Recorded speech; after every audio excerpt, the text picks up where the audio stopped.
Bonjour tout le monde, je suis Juliette Lepoutre, je suis naturopathe spécialisée en candidose et dysbiose intestinale et aujourd'hui je voudrais parler du coronavirus. Alors je ne pensais pas du tout faire une vidéo sur le sujet, je me disais voilà, on en entend déjà beaucoup parler, c'est déjà assez difficile comme ça, sauf que ces derniers jours j'ai reçu beaucoup de demandes par mail ou sur les réseaux sociaux à ce sujet-là, soit de personnes qui ont vraiment peur de l'attraper et me demandent conseil, soit de personnes qui ont été testées positifs et qui me demandent conseil du coup également, soit les clients, soit les visiteurs du blog. Et moi de mon côté, c'est vrai que j'ai fait certaines démarches par rapport à ce virus, j'en ai aussi parlé avec ma famille pour ceux qui voulaient de l'information là-dessus, donc je me dis finalement je dois partager ça avec vous si ça peut aider certains d'entre vous à avoir moins peur. En tout cas, moi, c'est mon cas.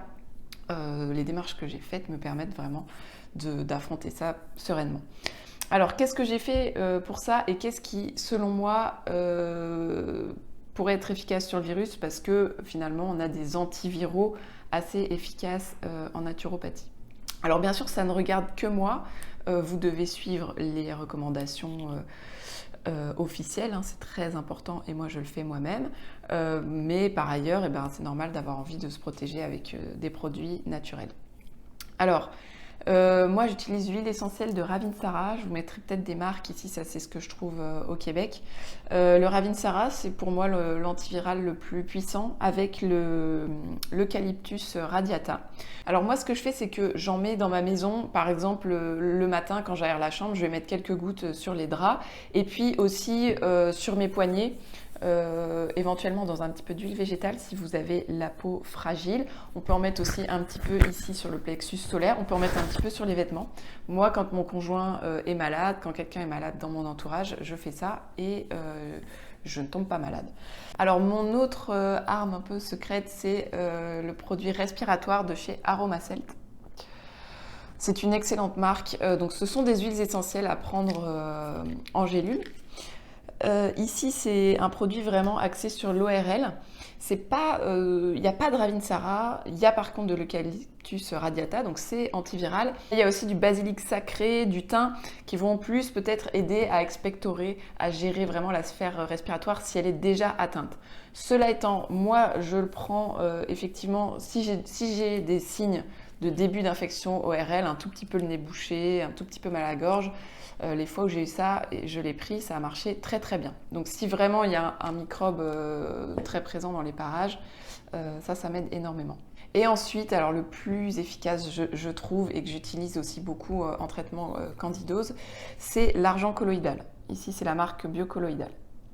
Alors la particularité avec l'argent colloïdal, c'est que ici au Canada et puis aux États-Unis, c'est pareil, on peut le vendre, donc il est vendu comme complément alimentaire, donc on peut le prendre par voie orale, en tout cas les fabricants peuvent le vendre comme un complément par voie orale.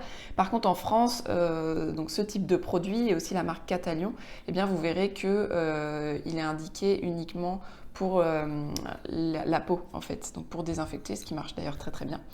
Donc voilà, vous en ferez ce que vous voulez, mais moi avec ça, effectivement, je remarque que c'est très antibactérien, très antifongique, très antiviral, hein. C'est vraiment une arme fatale.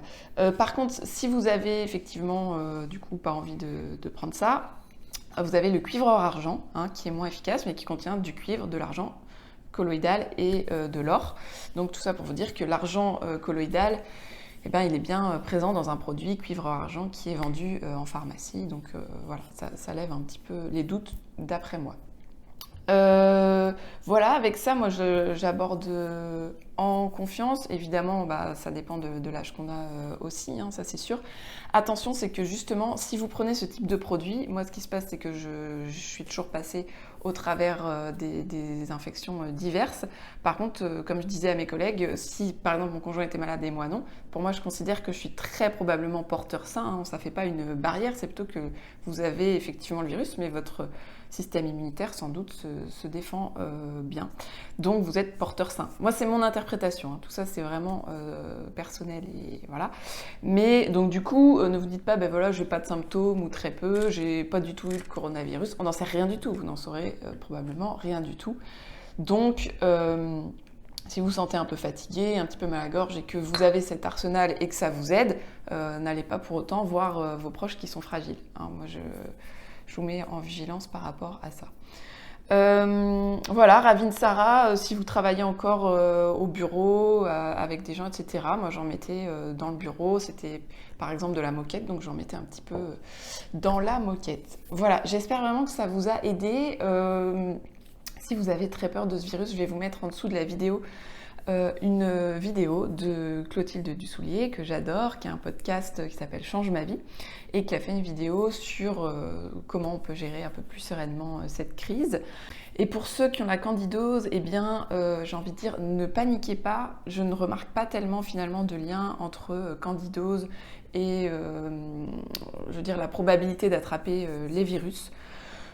Finalement, peut-être que quand on a la candidose, on est sensible aux champignons et que d'autres personnes sont plus sensibles aux virus, aux bactéries, je ne sais pas. Mais en tous les cas, n'ayez pas trop peur de tout ça, pas plus que les autres en tout cas. Vous n'êtes pas finalement plus fragile, je pense, au virus que les autres. Hein. Encore une fois, j'en ai parlé beaucoup, mais mon conjoint, il attrape un peu tous les virus ORL qui traînent, et lui, il n'est pas du tout atteint par la candidose, pas du tout, et je pense que son organisme, voilà, peut-être de base, est plus résistant aux champignons qu'au virus. Je sais pas, mais en tout cas, je pense qu'il faut vraiment pas vous paniquer si vous avez la candidose ou une dysbiose intestinale.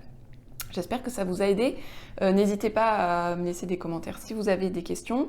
Et puis aussi, je trouve ça intéressant, si vous avez eu le coronavirus, vous pouvez partager comment ça s'est passé, parce que finalement, sur le terrain, on ne sait pas forcément, est-ce qu'il faut encore les tests, comment sont faits les tests. Moi, ça m'intéresse de savoir, juste pour avoir une information fiable. Donc, si vous pouvez me partager ça, ça m'intéresse beaucoup.